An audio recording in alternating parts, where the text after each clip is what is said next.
დასავლელი პარტნიორების მხრიდან 4 ოქტომბრის მოვლენებთან დაკავშირებულ განცხადებას გამოეხმაურა შავა პაპუაშვილი, მისი თქმით, ძალადობა დაგმობილი არ არის.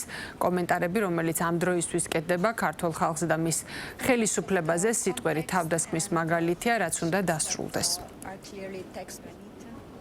ორჯერ გააკეთა 4 ოქტომბრის წარუმატებელი დამხობის შემდეგ კომენტარი პრესპიკერმა და ეს არის და ორივეჯერ თავს დაესხა საქართველოს ხელისუფლებას ნაცვლად იმისა, რომ დაეგმო მოძალადეების და პრეზიდენტის სასახლის შტურმით ამღებების ქმედება. ეს არის უსუსური მცდელობა, რომ გაექცეს ეს ადამიანი პასუხისმგებლობას იმისთვის, რაც გააკეთა, კერძოდ ის, რომ შეაგულიანა და გარე მხარდაჭერა გამოუცხადა 4 ოქტომბერს დაგეგმილ ხელისუფლების დამხობის შეკრებას. მეორე, ეს განცხადებები, როგორც რამდენიმე დღის წინ იყო, ის გუშინდელი თუ გუშინწინდელი განცხადება, არის მაგალითი სიტყვიერი თავდასხმისა ქართულ ხალხსა და მის ხელისუფლებას. და ეს უნდა დასრულდეს.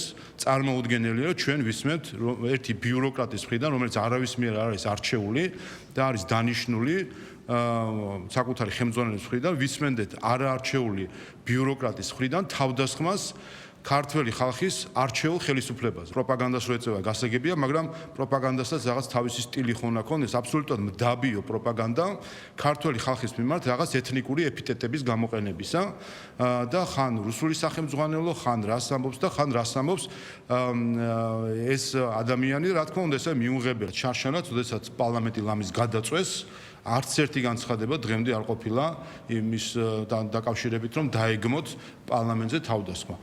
ამან შეაგულიანა ზუსტად ეს მოძალადე ჯგუფები, რომ ახლა უკვე თავს დასხმოდნენ პრეზიდენტის სასახლეს და აქაც არის დუმილი. ამიტომ ეს არ არის უკვე ორმაგი სტანდარტი. ეს არის პირდაპირი მხარდაჭერა საქართველოში ძალადობრივი გზით სახელმწიფო შენობების დაკავებით. ჩვენ ხედავთ, რომ არის მცდელობა ძალადობრივი გზით ხელისუფლების შეცვლისა და სამწუხაროდ ამ ყველაფრის უკან დგას არა უბრალოდ უცხო ძალები, არამედ პირდაპირ ხედავთ სხვადასხვა ევროპულ სტრუქტურებს, რომლებიც ჩართული არიან ამ ყველაფერში. როგორ უნდა დაგმონ, როდესაც თვითონ ახალისებენ ძალადობას ქვეყანაში, თვითონ აფინანსებენ ამ ტიპის ადამიანების შექმნას, თვითონ აფინანსებენ ექსტრემისტული ორგანიზაციების შექმნას, თვითონ ახალისებენ ბოროტებას, ყველაფერი რაც კი უბედურება ხდება ქვეყანაში ბოლო წლების განმავლობაში, არის გარედან თავსმოხვეული ამ გლობალური ომის პარტიის გავლენის ქვეშ მყოფი ადამიანების შემოქმედებაა ეს.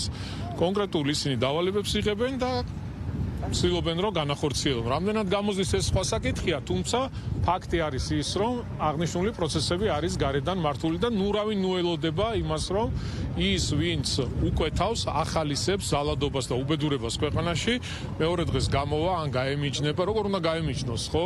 თვითონ არის დამფინანსებელი და თვითონ არის შემოქმედი და რანაირად უნდა გაემიჯნოს აღნიშნულ ქმედებებს, რაც ქვეყანაში ხდება.